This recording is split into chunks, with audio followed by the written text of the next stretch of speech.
This is our next video of bio inorganic chemistry. हमने हमारे पहले वीडियो पर पोरफायरिन रिंग के बारे में डिस्कस किया था। तो आज की वीडियो में हम डिस्कस करने वाले हैं ऑक्सीजन अपटेक प्रोटीन्स के बारे में। उससे पहले एक क्वेश्चन कर लेते हैं जो कि रिलेटेड है पोरफायरिन रिंग से। ठीक है, तो ये है हमारा हीमोग्लोबिन का स्ट्रक्चर जो आज की क्लास में हम लोग देखेंगे। ये है सब्स्टिट्यूटेड पोरफायरिन रिंग। आप ये सब सब्स्टिट्यूशन देख सकते हैं जो कि हमने कहा था ना पहले क्लास में कि आर से रिप्रेजेंट किया हुआ था। तो ये सब वो सब्स्टिट्यूशंस है। तो ये क्वेश्चन क्या दिया है, how many 5 member and 6 member rings are present in the given structure. ये हमारा स्ट्रक्चर है, इस स्ट्रक्चर पर कितने 5 मेंबर्स रिंग और कितने 6 मेंबर रिंग्स प्रेजेंट है। तो हम कैसे देखेंगे कि कितने 5 मेंबर्स हैं और कितने 6 मेंबर होंगे। तो यहाँ पर मैं मार्क करती हूँ, अगर आप ये पायरोल रिंग को कंसिडर करें, that is 1 nitrogen, carbon, carbon, another carbon and carbon, ये एक 5 मेंबर रिंग फॉर्म करता है। तो फिर ये जो हमारे पास ये जो पायरोल रिंग है वो 5 मेंबर रिंग है। तो हमारे पास कितने पायरोल रिंग्स है, 1, 2, 3 and 4। That means there are 4 5 member ring. तो हमने देख लिया कि कितने 5 मेंबर्स रिंग होंगे। अभी हमको देखना पड़ेगा कि कितने 6 मेंबर रिंग होंगे। अभी ये 6 मेंबर रिंग देखने के लिए हम इस आयरन को कंसिडर करना पड़ेगा। Considering this iron atom, this nitrogen, this carbon, this and this, तो ये एक 6 मेंबर रिंग फॉर्म होता है। अगर आप देख सकते हैं तो ये 6 मेंबर रिंग फॉर्म हो रहा है। तो फिर ऐसे हमारे पास कितने 6 मेंबर, इस आयरन का कंसिडर करके और दोनों नाइट्रोजन को कंसिडर करते हैं और ये 3 कार्बन एटम, तो ये हो गया हमारा एक 6 मेंबर रिंग। मैं आपको दूसरे कलर से दिखाती हूँ। ये हो जाएगा हमारा अनदर 6 मेंबर रिंग। तो मैंने इन 6 मेंबर्स रिंग को डिफरेंट कलर्स में शो किया हुआ है। तो फिर आप देख सकते हैं कि यहाँ पर 4 6 मेंबर रिंग्स प्रेजेंट होंगे। तो फिर हमारा क्वेश्चन का आंसर क्या होगा, 4 5 मेंबर रिंग प्रेजेंट है एंड 4 6 मेंबर रिंग प्रेजेंट है। ओके, तो अभी हम हमारा आज का टॉपिक स्टार्ट करते हैं। हमारा आज का टॉपिक होगा ऑक्सीजन अपटेक प्रोटीन्स को लेकर। But before starting with oxygen uptake proteins, हमको एक चीज़ के बारे में जानना पड़ेगा कि प्रोटीन्स को हमने स्ट्रक्चर के ऊपर डिपेंड करके दोनों सब डिविजन किए हुए हैं। That is, one is the heme protein, another is the non haem protein. ये जो सब डिविजन है ये स्ट्रक्चर के ऊपर बेस करके किया गया है, फंक्शन के ऊपर नहीं। तो फिर मैं ब्रैकेट में लिखती हूँ depending on the structure. Okay, तो हीम प्रोटीन्स क्या होता है, हीम प्रोटीन्स होता है जिसमें पोरफायरिन रिंग प्रेजेंट होगा और उसके एक्टिव साइट पर आयरन 2 प्रेजेंट होगा। जैसे कि एग्जांपल हीमोग्लोबिन, मायोग्लोबिन। मायोग्लोबिन को हम MB ऐसे भी लिख सकते हैं, डिनोट कर सकते हैं। हीमोग्लोबिन को HB से भी डिनोट किया जा सकता है। तो फिर हीम प्रोटीन्स के अंदर हीमोग्लोबिन होगा, मायोग्लोबिन होगा और कुछ एग्जांपल्स होंगे, that is cytochromes. Now non heme proteins क्या होंगे, non heme proteins are those जहाँ पर पोरफायरिन रिंग प्रेजेंट नहीं होगा। रिमेंबर दैट मैंने यहाँ कहा है कि हीम प्रोटीन्स में पोरफायरिन रिंग्स भी होंगे और उनके एक्टिव साइट पर आयरन को भी प्रेजेंट होना पड़ेगा। पर नॉन हीम प्रोटीन्स पर पोरफायरिन रिंग नहीं होगा पर आयरन प्रेजेंट हो सकता है, पोरफायरिन रिंग नहीं होगा। ओके, तो इसके एग्जांपल्स होंगे हीमोसायानिन, हीमिराइथ्रिन, फेरेडॉक्सिन, रुब्रिडॉक्सिन। इस हीमोसायानिन को हम मार्क कर लेते हैं, इसके नाम में हीम वर्ड है पर इसमें हीम प्रोटीन प्रेजेंट नहीं होते। सेम हीमिराइथ्रिन के नाम पर भी हीम होता है, पर हमको याद रखना पड़ेगा कि हीमिराइथ्रिन और हीमोसायानिन के नाम में हीम प्रेजेंट होने के बाद भी ये दोनों हीम प्रोटीन्स नहीं है, ये दोनों नॉन हीम प्रोटीन्स है। ओके, और हमको ये भी याद रखना पड़ेगा कि ये सब डिविजन हमने स्ट्रक्चर के ऊपर डिपेंड करके किया हुआ है, इनके फंक्शन के ऊपर नहीं। तो अभी हम स्टार्ट करते हैं ऑक्सीजन अपटेक प्रोटीन्स के बारे में। मैंने ये heme protein and non haem protein इसीलिए पहले डिस्कस किया क्योंकि हमारे जो ऑक्सीजन अपटेक प्रोटीन्स होते हैं उनमें भी हम दो सब डिविजन्स करते हैं, that is the heme proteins and non heme proteins. मतलब कुछ प्रोटीन होते हैं, कुछ ऑक्सीजन अपटेक प्रोटीन्स होते हैं जो कि हीम प्रोटीन होते हैं, जैसे कि हीमोग्लोबिन, जिसे हम डिनोट करते हैं HB से, एंड मायोग्लोबिन। और कुछ नॉन हीम प्रोटीन्स होते हैं oxygen uptake proteins, but they are non haem protein, that are haemocyanin and haemerythrin. अभी हम जो हीम प्रोटीन्स के बारे में पहले डिस्कस कर लेते हैं, उसके बाद हम जाएंगे नॉन हीम प्रोटीन्स को डिस्कस करने। तो हीम प्रोटीन्स के अंदर आज की क्लास में हम डिटेल में डिस्कस करेंगे कि हीमोग्लोबिन का structural and functional details. Okay, तो ये जो नाम हम देखते हैं हीमोग्लोबिन, हीमोग्लोबिन को अगर हम सब डिवाइड करें, जैसे कि हीम होगा और एक ग्लोबिन पार्ट। इस हीम पार्ट का मतलब होता है, जो कि मैंने पहले भी बोला, heme part means porphyrin ring plus iron 2 at the active site. और ये जो ग्लोबिन पार्ट होता है, globin part is basically the globular protein part. अगर हम इस स्ट्रक्चर को देखें, मैंने आपके लिए एक फोटो यहाँ पर रखा हुआ है, तो अगर हम देखें ये जो पार्ट होता है, these are the heme protein parts and these parts जिनको मैंने टिक मार्क किया हुआ है, ये है ग्लोबिन प्रोटीन पार्ट और the globular protein part. Okay, तो अभी हम जो स्ट्रक्चरल फीचर्स है उनको मैंने यहाँ पर पॉइंट वाइज कर लिया है। तो अभी स्टार्ट करते हैं जो structural and functional features haemoglobin के बारे में। तो मैंने यहाँ पे कुछ पॉइंट्स नोट डाउन किए हुए हैं, तो वही हम अभी डिस्कस करेंगे इन स्ट्रक्चर्स को देखकर। ओके, तो haemoglobin is basically a tetramer. Tetramer का मतलब ये है कि यहाँ पर 4 डिफरेंट पॉलीपेप्टाइड चेन्स होंगे। हम पॉलीपेप्टाइड चेन्स भी कह सकते हैं और कि प्रोटीन सब यूनिट्स भी बोल सकते हैं। तो 4 डिफरेंट प्रोटीन सब यूनिट्स और पॉलीपेप्टाइड चेन्स होंगे, जिनमें 2 होंगे अल्फा यूनिट्स और 2 होंगे बीटा यूनिट्स। अगर आप ये पिक्चर को, डायग्राम को कंसिडर करें, तो यहाँ पर आप देख सकते हैं alpha chain 1, alpha chain 2, that is 2 alpha units. Okay, and beta chain 1 and beta chain 2, that is 2 beta units. ये जो पोर्शन है, ये जो प्रोटीन सब यूनिट्स है, ये basically the globular protein part है। और ये जो ये हीम पार्ट है, यहाँ पर हम देख सकते हैं, मैं आपको टिक मार्क्स कर रही हूँ, 1 2 3 एंड 4। ये जो 4 पार्ट है, ये बेसिकली द हीम पार्ट्स है। ये टोटली हीम पार्ट है। इसके अंदर ये जो मॉलिक्यूलर जैसा कुछ है, गोल जैसा कुछ है, वो है iron 2, that is iron 2। Okay, तो ये हम देख सकते हैं, ये बेसिकली द हीमोग्लोबिन का पूरा स्ट्रक्चर है। अगर इस ओनली से वे हीम पार्ट को अगर हम कंसिडर करें, तो heme part basically the structure of the heme part will B,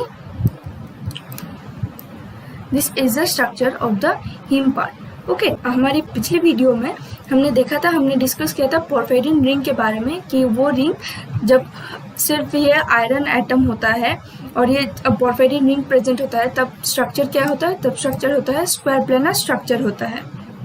वही पॉइंट हमने लिखा है कि porphyrin ring coordinated with iron is square planar in structure. Okay, तो हमने ये भी बोला था कि इसके बेसिकली द हीमोग्लोबिन हमने कहा था कि 6 कोऑर्डिनेटेड होगा।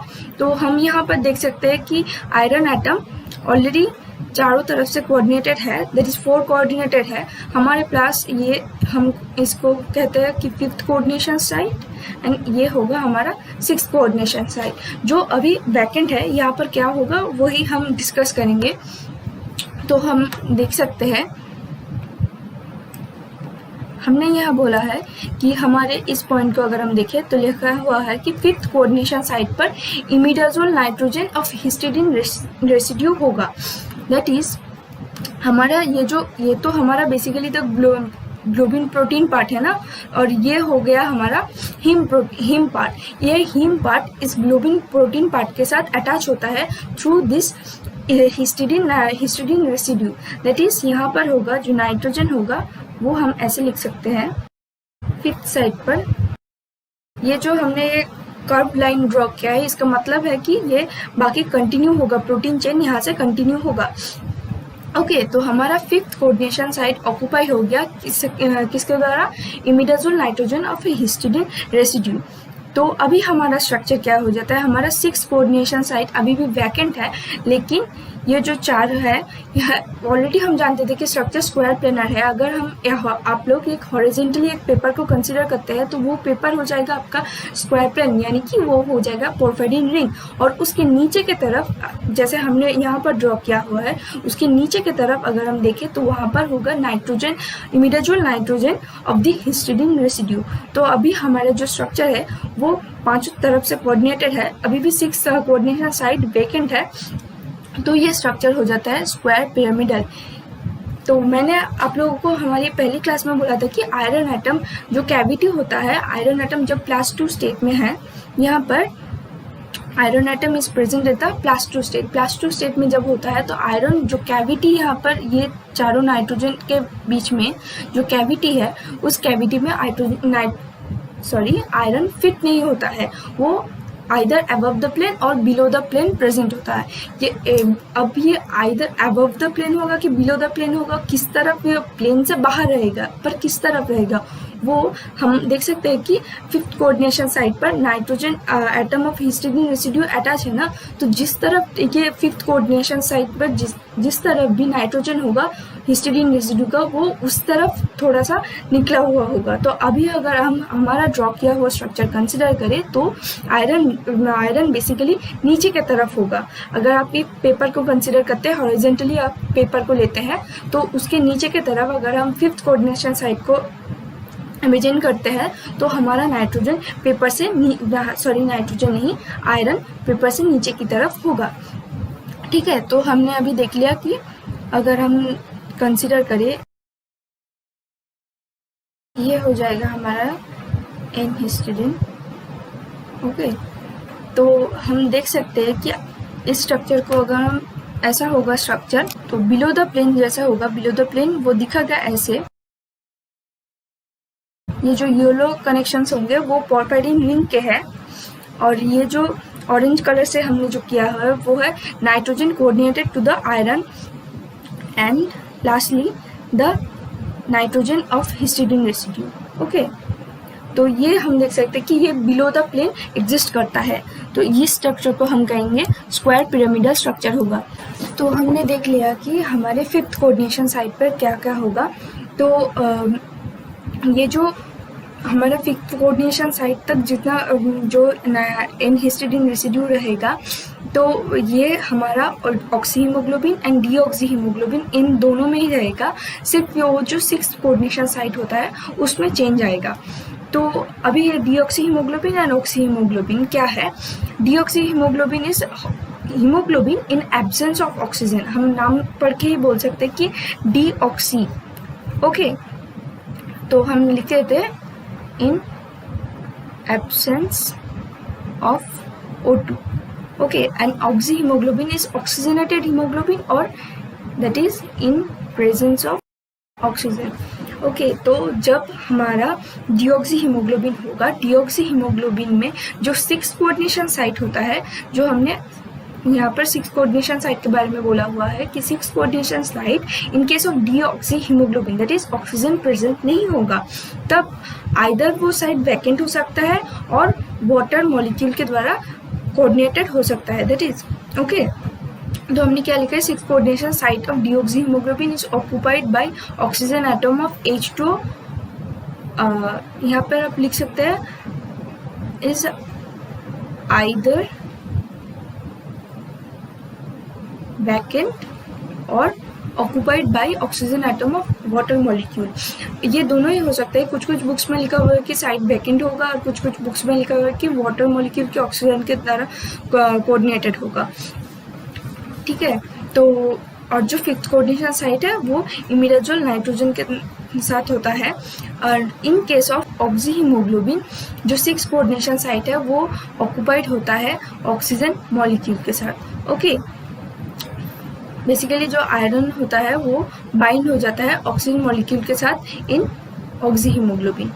तो ये जो हमने एक हिस्टिडीन मॉलिक्यूल के बारे में बोला है कि imidazole nitrogen of histidine molecule जो कि 5th कोऑर्डिनेशन साइट पर प्रेजेंट होता है, उसको हम एक और नाम से भी बोलते हैं, दैट इज, यहाँ पे मैं मार्क करके लिखती हूँ, प्रॉक्सिमल हिस्टिडीन।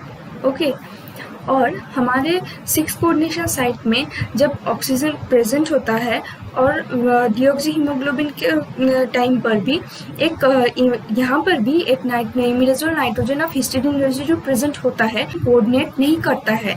वो हमने लिखा हुआ है कि 6th coordination site in deoxyhemoglobin is occupied by the oxygen atom of water molecule, and they are also present a imidazole nitrogen of a histidine which do not coordinate with the iron. ये iron के साथ coordinate नहीं करता है, इसीलिए इस histidine molecule को हम कहते हैं डिस्टल हिस्टिडीन। ओके, तो ये था हीमोग्लोबिन के कुछ स्ट्रक्चरल फीचर्स। अभी हमको इनके सिग्निफिकेंस को जानना पड़ेगा कि ये जो हीमोग्लोबिन और मायोग्लोबिन में जो ग्लोब्यूलर प्रोटीन होता है, वो ग्लोब्यूलर प्रोटीन का क्या रोल होता है।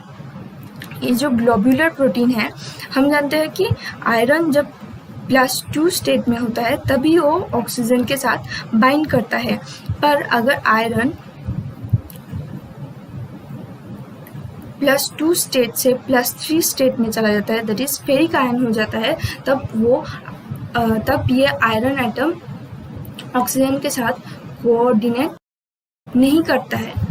ओके, तो अगर हमारा ये जो आयरन एटम पोर्फायरिन रिंग के अंदर जो प्रेजेंट है, वो अगर किसी भी तरह से आयरन 3 में चला जाता है तो वो ऑक्सीजन के साथ कोऑर्डिनेट नहीं करेगा, और ये हो सकता है अगर इन प्रेजेंस ऑफ वाटर या आयरन 2 आयरन 3 में कन्वर्ट हो जाता है। तो हमारा ये जो ग्लोब्यूलर प्रोटीन होता है, उसका एक मेजर रोल रहता है कि वो एक हाइड्रोफोबिक एटमॉस्फेयर प्रोवाइड करता है हीमोग्लोबिन को, ताकि ये जो वाटर मॉलिक्यूल के द्वारा हमारा जो फेरस आयन है वो फेरिक आयन में कन्वर्टेड ना हो, ताकि हमारा जो फेरस आयन है वो आयरन ऑक्सीजन के साथ बहुत अच्छे से बाइंड कर सके। ओके, तो ये था हमारा ग्लोब्यूलर प्रोटीन का एक मेजर रोल। ग्लोब्यूलर प्रोटीन का कुछ और भी रोल होता है, वो हम हमारे अगले वीडियोज में डिस्कस करेंगे। ठीक है, तो इस वीडियो के लिए इतना ही, हम अगले वीडियोज में मिलते हैं। Thank you.